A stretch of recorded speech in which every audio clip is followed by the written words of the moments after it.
Kolkata rape case में आए दिन कुछ ना कुछ नया खुलासा हो रहा है। आज भी एक ऐसी ही एक अपडेट सामने आई है।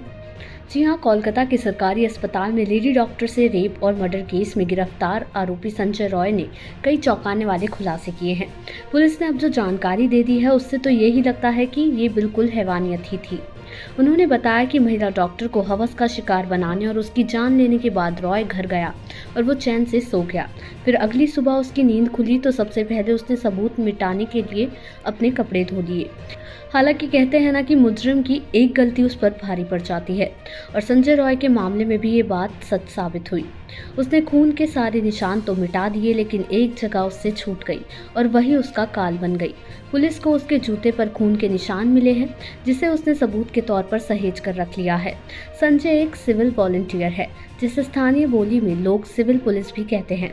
पुलिस ने शनिवार शाम उसे गिरफ्तार कर लिया। उसकी गिरफ्तारी में एक ब्लूटूथ ईयरफोन भी बड़ा सबूत बना, जो उसके फ़ोन से तुरंत ही कनेक्ट हो गया था। पुलिस के मुताबिक उसके फ़ोन से कई अश्लील वीडियो भी मिले हैं। वहीं कोलकाता के पुलिस कमिश्नर विनीत गोयल ने कहा, अपराध को अंजाम देने के बाद आरोपी घर चला गया था और शुक्रवार सुबह देर रात तक सोता रहा। जागने के बाद उसने सबूत नष्ट करने के लिए अपराध के दौरान पहने हुए कपड़े को धोया। तलाशी के दौरान उसके जूते मिले, जिन पर खून के धब्बे थे। ये पूछे जाने पर कि क्या इस अपराध में कोई भी और शामिल था, जैसे कि कुछ लोग आरोप लगा रहे हैं, उन्होंने कहा अभी तक इसका कोई सबूत नहीं है। गोयल ने बताया कि पुलिस अंतिम पोस्टमार्टम रिपोर्ट का इंतजार कर रही है, क्योंकि वो इसे अपनी जांच के निष्कर्षों से मिलाना चाहते हैं।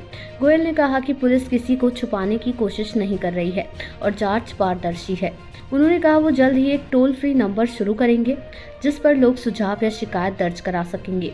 हालांकि प्रदर्शनकारी जूनियर डॉक्टरों ने कहा कि वो तब तक अपना प्रदर्शन जारी रखेंगे जब तक वो पूरी तरह से संतुष्ट नहीं हो जाते हैं और उनकी सुरक्षा से संबंधित मांगों पर ध्यान नहीं दिया जाता।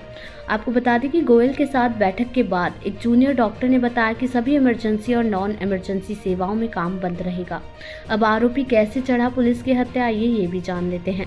दरअसल अपराध स्थल पर पुलिस को एक ब्लूटूथ हेडफोन मिला था। इस ब्लूटूथ हेडफोन की वजह से पुलिस आरोपी तक पहुंचने में कामयाब रही और ब्लूटूथ हेडफोन आरोपी का था। ये इस मामले में उसके खिलाफ मुख्य सबूत बन गया। इसके अलावा वो सीसीटीवी फुटेज में भी घटना के संभावित समय देखा गया। पुलिस ने घटनास्थल में अन्य सबूत भी जुटाए हैं। रेप और हत्या के आरोपी संजय रॉय के खिलाफ अब तक का सबसे बड़ा सबूत मिला है। पीड़िता के नाखून में पाया गया खून और स्किन आरोपी संजय रॉय के हैं। एक वरिष्ठ पुलिस अधिकारी ने कहा कि पीड़िता ने आधी नींद में भी छटपटाते हुए पूरा विरोध किया। इसी जद्दोजहद के दौरान आरोपी के हाथों पर गहरी चोट और खरोंचें आ गईं, जो कि इस केस में बड़ी लीड साबित हुई। वहीं पोस्टमार्टम रिपोर्ट में कहा गया है कि मौत गला घोंटने और गला दबाने के कारण हुई है। पीड़िता के चेहरे, आंखों से लेकर गर्दन तक पर चोट के निशान हैं।